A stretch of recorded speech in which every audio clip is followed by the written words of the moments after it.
Okay, everyone, welcome back to the Chasing the Monster podcast. Alongside Luis Gomez, I'm your host, David Karras. And yes, bad news because I'm doing the intro today. Huh. That means the Red Sox lost the most recent series. As you can see on the bottom ticker, the Padres took 2 or 3 from the Red Sox in the most recent series that Boston played. Really rough start to the year. Hopefully, I am doing the intro for the rest of the season.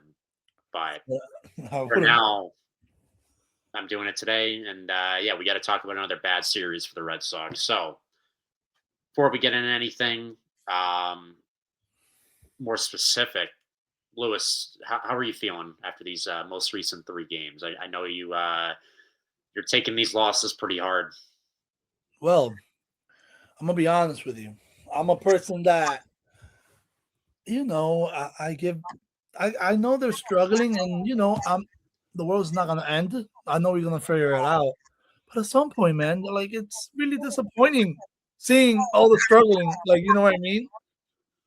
It's like we're doing better like than last week compared to the Astros series. We're doing way better, but it's like we have the game in our hand, and it's like we can't we can't win. So it's like at some point it's tiring. At some point disappointing, and it's just like you get so excited, and then boom, it breaks your heart. And last night, meanwhile, that game ended like what around 4.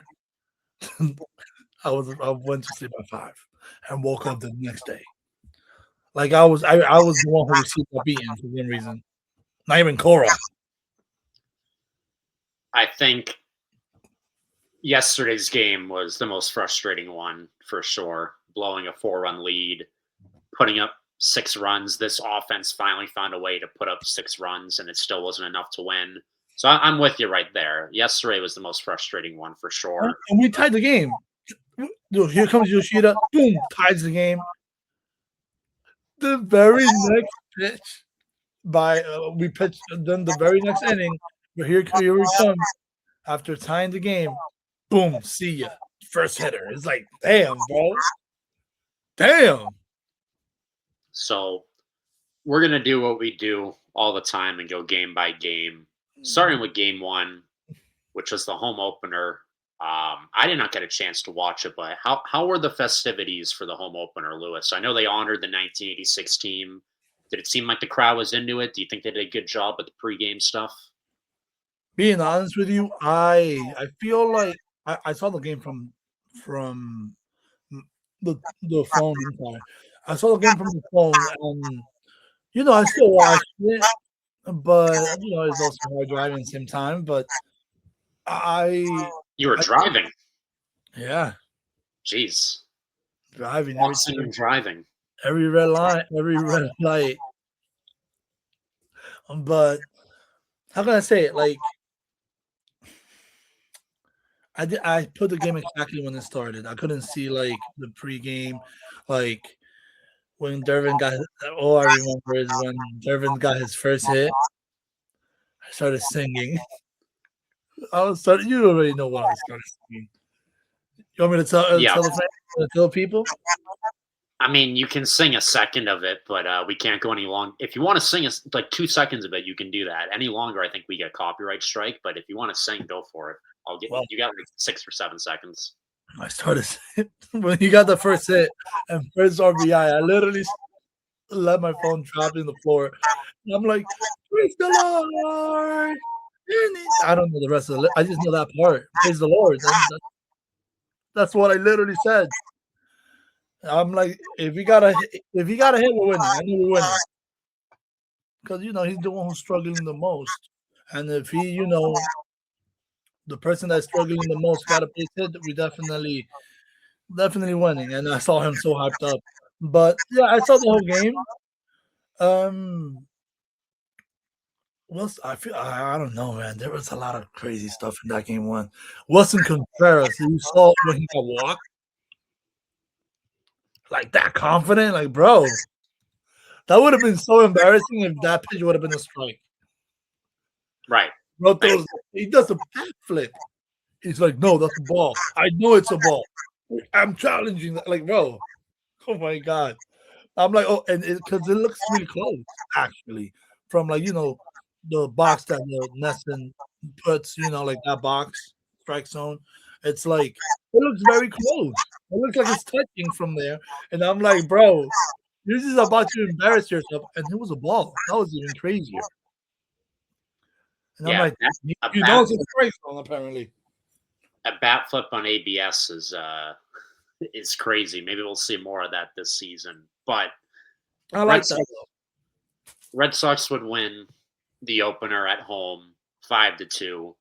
Sonny Gray would go 6 innings, giving up just 2 runs. Offensively, Rafaela would have an RBI single. Caleb Durbin, as you talked about, Lewis had his first hit of the season, an RBI single as well. And as you also talked about, Lewis, we had Contreras and Meyer with homers. So good all around day here. And yeah, we got the first win at home, and we took the series lead 1-0. Then we had a game two, and the Red Sox would end up dropping this one 3-2. Connolly early got the start in this one, Yeah. and he did reach a milestone. He struck out Tatis to tie Daisuke Matsuzaka's record for most strikeouts through a player's first 6 career appearances with 39. But what'd you think of Connolly Early's second start of the season here against San Diego on Saturday? He didn't look that sharp. It happens. And he didn't look that sharp like he normally is. Like he was struggling, but it's that's part of the game. I mean, we're not no, it's not gonna be the same thing every day, every day. If not, that means that we will be perfect. But it happens. That's part of the game. Like I feel like if he would have pitched like he pitched in Cincinnati, like against the Reds, I think he would have definitely gotten that W for sure because he didn't pitch that long. Also, the bullpen we had to use them earlier. You saw like how you could clearly see how that affected us yesterday. Like, but I feel like overall, like it's part of the game. You're gonna have a bad outing. But at least even when he has a bad outing, he gives you a chance. Though you only lost the game by one. At some point, that game was tied 2-2 in the ninth inning, and Tatis with 2 outs hit that double. But like that's part of the game. That's part of it. But he gave you a chance either way. It's not like he got smacked. Like they scored 5 runs off of him. No, he gave even though he wasn't good, he still gave you a quality, a good start. He didn't go oh he let them. He didn't let them score 5 runs and stuff like that. You know what I mean? And this game offensively was back and forth. The Red Sox would tie it up twice in the bottom of the seventh, and then again in the bottom of the eighth. And we were heading to the top of the ninth, tied at 2. And Aroldis Chapman was on the bump for the Sox, and he got the first 2 outs. But then he gave up a double to Tatis Jr., and then right after, Ramon Laureano for San Diego hit an RBI single. The throw from Roman Anthony was not in time to the plate, and that would end up being the winning run for the game and for the Padres. And then the Red Sox would go 1-2-3 in that ninth inning, and Mason Miller would shut the door down. So pretty tough loss there. You know, we don't, and I'm not reading anything really too much into this, but I think we were all very fortunate to see Chapman have the year he had last year, and it's going to be almost impossible for him to recreate a year like that because of how historic it was. And I think it's situations in games like this where it's just a reminder that people like him are human as well. And, it can happen to any pitcher. And he got beat by a very good hitter in Tatis Jr. And then, a solid at bat from Ramon Laureano as well. I know there's been a little bit of a debate online where Rafaela took the wrong route to that ball. According to He needs a ladder. hold on. According to Baseball Savant, the catch probability on that play was 65%. They don't know shit about that. They don't know shit then. Like, bro, there's no way. Bro needs a ladder. Maybe if he was playing more deep, yes, because he doesn't have to move up, but he has to go like how? There's no way he couldn't reach that, They're saying, yeah, they're just baseball savant, I guess, is pointing at the fact that he took a wrong route to the ball, and and that was 113 miles per hour. What do they want? I agree with you. I think that's a little bit harsh grading, but that's the rationale from what I've heard. That was a very tough play to make. If it looked tough in TV, imagine in person, especially for a guy like Rafaela. Rafaela is amazing. He's a Gold Glove. He's the best center fielder in the league for a reason. He You know what should I have. mean? He probably should have won platinum gold glove or platinum glove last year too. But he's back to back gold glove, and well, Yeah, because of Tati's that one, I think, right? He did, but that's a fan vote. You know what I mean? That's different. but still, to your point, I mean, yeah, he's the back to back gold glove winning center fielder. Or no, I'm sorry, he only has That's one. a brave, yeah. I'm still the defense is proven. Like we know what Rafael can do for us in center, Yeah. and I think that was a little bit harsh scoring for him. But that's the other thing too. I don't know if you've seen the discourse quickly also on Twitter, but people are saying that Rafaela looks a step slow this season. I don't really see that either. He's what are they saying? I think there's a lot of issues with this team, Lewis. I think we can agree on that, and I think we can also agree that the least of my concerns is Rafaela's defensive capabilities. No, yeah, and he's actually doing good with the batting. Like Right, he's 280. he's doing better than last year. He's swinging at better pitches. He's making better counts now. You know what I mean? And he's getting on base more often. Right now, he's batting 280. Like Yeah, Rafael last year was batting like 150 at this point. But like, you see him process. You see him being better. That's what you want from all your players. Like Brady is looking better, but we gotta. It's not. This is not just a one guy game. This is a teamwork. You know what I mean? We need that. We definitely need. We need everyone to contribute here if we want to win the ball game. That's why there's nine. There's nine people in the lineup, and what, like a bunch of relievers. right. So be a tough one there for the Red Sox, another one-run loss. But they would head into the rubber match yesterday on Easter Sunday, and things were looking good early with Ranger Suarez on the mound. Red Sox were great offensively early on, had a 4-0 lead through basically the middle point of that game. And then the fourth inning, the Padres got 3 runs back. Then at fifth inning, Manny Machado took your favorite pitcher deep, 3-run shot, made it 4-3 Red Sox, and made it after that 6-4 Padres. How you feel about that? That was a backbreaker. I mean, I had a feeling that was coming. Me too. I'm like watching at a bomb here, and it did. And I mean, it just flashed me back to Machado's Baltimore days when he used to torch us. And I mean, there's a lot of other bad things that happened between the Red Sox and Orioles when Machado was in the Orioles uniform, but brought back a lot of bad things. And then I didn't even think about that until I saw, because I was watching at my aunt's house. I saw the play happen. I happened to be watching the TV when it happened, where Contreras tried to pick off the runner at first. And I'm sorry, when Narvaez tried to pick off the runner at first and he threw it to Contreras and it hit off Machado and allowed the runners to advance because the ball hit into foul ground.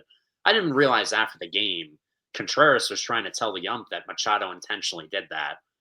Do you think he intentionally tried to kick the ball into foul ground, Machado? To be honest, I don't think he did. I didn't Too see fast.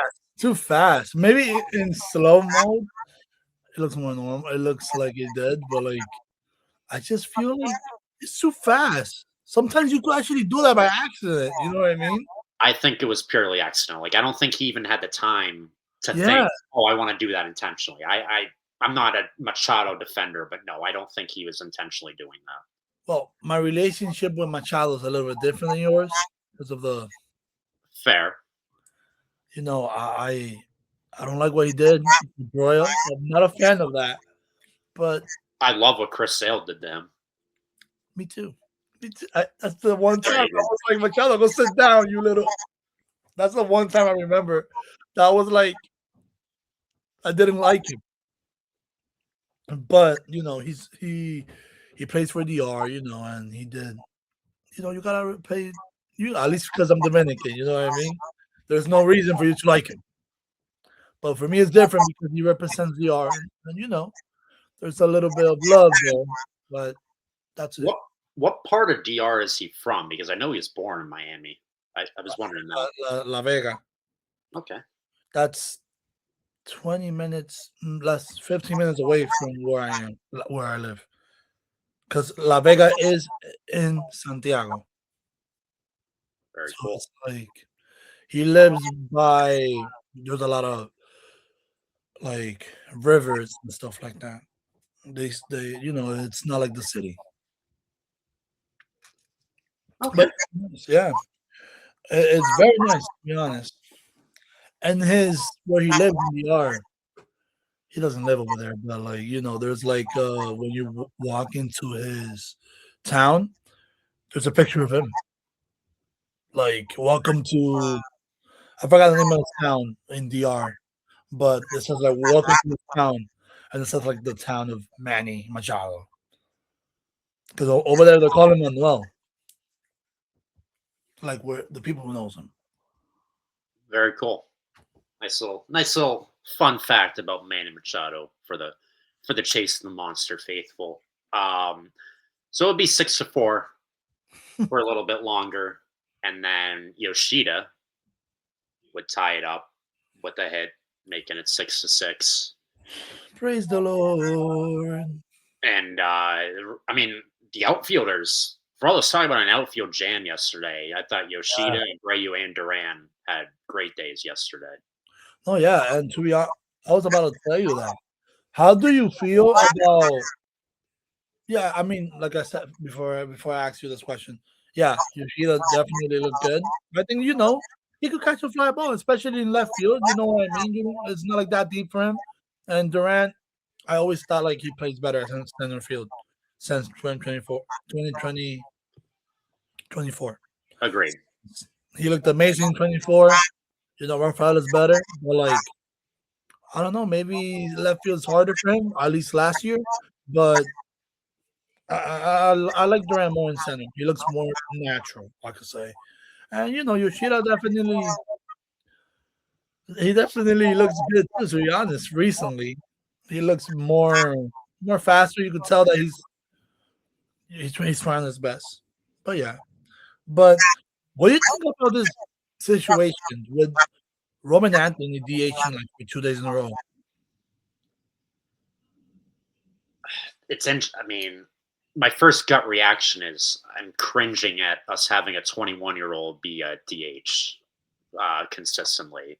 My second thing is though, Because go okay, ahead. No, go ahead. what I mean is like I understand you, but maybe what is this like rest days? Maybe because I understand he's gonna take less rest days than others because Roman is Roman, and he's like the guy who starts it off, and if he gives us a better chance of winning. So I understand he's 21, but maybe those are like his day off. I think it's a mix of trying to keep him healthy and keep his legs under him throughout this long MLB season. Mhm. Because he has yet to play a whole. He has yet to even play half an MLB season because he only played 70 games last year before the injury. So I think that's part of it. I Yeah, think the other part of it, which was basically confirmed from Cora yesterday, is that Cora told the media Roman needs to work on his throwing, his footwork in the outfield, and he's spending more time with coaches. And I think it's going to be that's true. a little bit longer until Cora gets Roman earns the trust back from Cora to be more consistently in the outfield. Um, I saw something online where maybe Roman Anthony is more strictly playing in the outfield when we're on the road, and it's Duran and Yoshida getting the reps in left field when we're at home. I But mean, it's understandable. Like I would do it the same way because If you want Yoshida to play left field, I'd rather him play left field at Fenway Park. It's better For for him.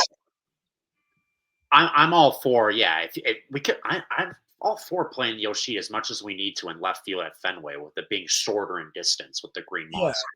I'm all for that. This stuff with Roman Anthony, I mean, the throw he made, I think on Saturday was better than the one he had. I think it was against Houston, if I'm remembering correctly. He had like a really bad throw to the plate that a lot of people are talking about. He's either in Cincy or Houston. against the Padres, Tatis. He in the ninth inning. That's when Chapman the ball was hit to him. Right, but there was another throw from either the Cincy or Houston series that Roman made to the plate that looked like really like ugly, and a lot of people I forget what it was. I forget what when it was. If someone in the comments knows, please comment that. But that this last throw he made in San Diego, Cora said that looked a lot better, but he still needs to work on his footwork and stuff. No, yeah, especially that arm. It's an average to below average arm. No, I mean, Which we don't need you to be perfect in left field, especially at Fenway again with it being a short field. But it's gotta yeah, be at least average. you need like a responsible arm. You know what I mean? At least make it like a chance. You know what I mean? Give the team a chance to make that out. Because you don't want to throw a lollipop. But I don't know, man. Because to be honest, even though I'm not an outfielder, or I was never a word, but like I don't know. I feel like he should have a better arm. Strange, right? I don't remember even having any issues with his arm last year. Yeah, that's what I mean. I don't know where this is coming from. Maybe maybe last year he never got the opportunity to do that.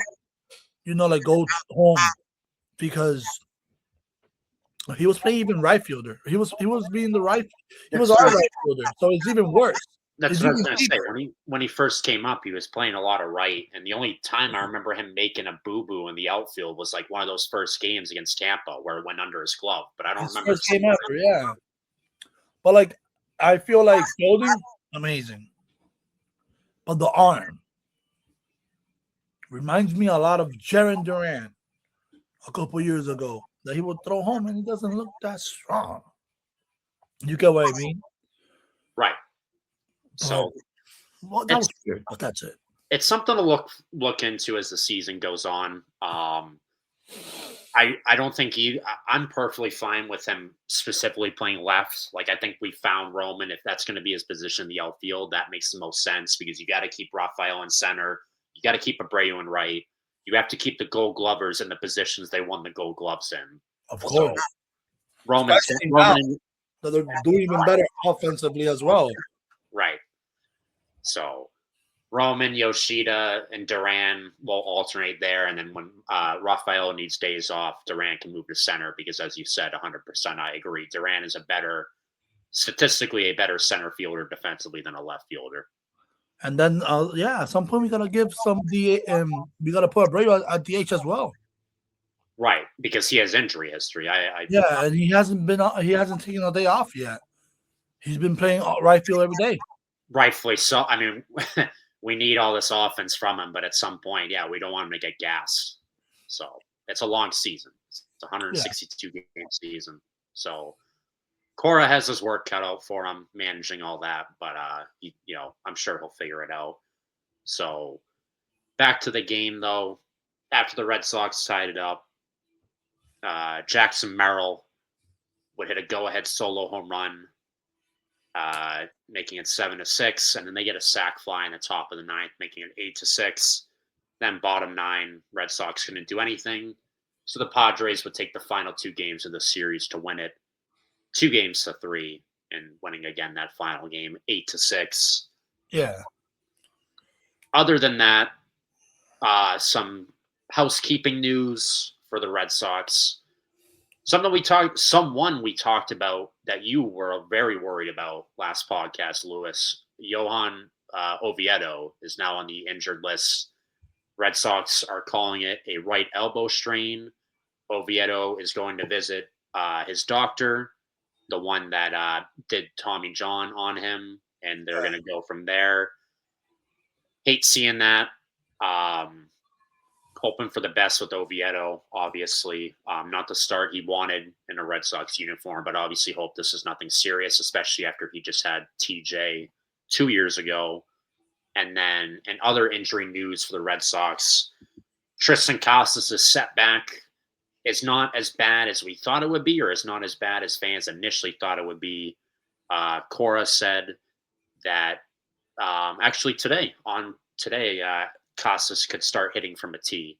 So it's good to see that Casas can start swinging again after that rib setback. So, we'll see if Casas is a part of the Red Sox plans in 2026 in some capacity, but I fully expect him to be playing in games within the next month or so, with either it being Portland or Worcester, and maybe at some point he can work his way back up here. So we're all rooting for those two guys with a lot of injury history, and hopefully they can keep making an impact and make an impact on this team this year at some point. Before we wrap up, or you By want the to? way, have you heard of the Willie head is back? The Wally head is back in the clubhouse. Yeah, Yes, you got them. Right now, I'm looking at Willie while you were playing, and I'm looking at him, and you know what I mean. I'm like Willie head because I'm looking at him. he wore it at the game I went to, the home opener last year. I went to that. He homered. He got to wear the Wally head, the Willie head. But that's why I'm saying Willie, the Willie head, because I'm looking at him. But it's So Wally. Story did confirm it's back in the clubhouse. A reporter asked him if they hit a home run, will they use it? And Story didn't say yes. He just said, we'll see. So the rumor online is that they're just waiting until they start winning more games to start doing celebrations like that. Because Yeah. it is kind of weird if you're, 5 games under 500, and with the start we've gone off to doing that, it's a little strange. So maybe they're just waiting until they get a little bit more hot to have some fun. But looks like that celebration is coming back this year. So before we wrap up, though, give me some thoughts on the Brewers here. Red Sox, as we're recording this, are 5 minutes away from starting that series against the Brewers. But we got Bayo, Crochet, and Sonny Gray on the bump for Boston. And it's Brandon Woodruff, Jacob Mizorowski, and Chad Patrick on the bump for the Brewers. So what are your thoughts on Milwaukee before we wrap up? They're playing good baseball. Better baseball than the Padres. But we gotta stop playing around and focus and actually focus, try to win games now, because now things are getting bad here. Things are really getting bad, and you don't want to get into a deeper hole. Even though we're so early, we just gotta win a couple of series and we're back at it. Almost at 500. But let's not try to. But I'm a little positive. I'm more positive though, because the offense is coming back. You know what I mean? That was something that the offense wasn't looking good, but now it looks like we're figuring it out better. Alex Flores starting to change some stuff, and I think we're gonna. This is gonna be, if we win the series, it's definitely everything's gonna be positive once again, and we should be fine. All right. Well, here's to hoping the Red Sox can win their first series in 2026 coming up against the Milwaukee Brewers. Praise the Lord. I think that is a perfect way to end this one. So that is going to do it for us today in this Chasing the Monster podcast. We'll be back later this week to recap the next 3 games against the Brewers. Hopefully, it's a more positive recap than this one. And hopefully I can do the intro again. And if they win, I'll keep wearing this as well. So, all the superstitions are on the floor. Everything. Praise the Lord.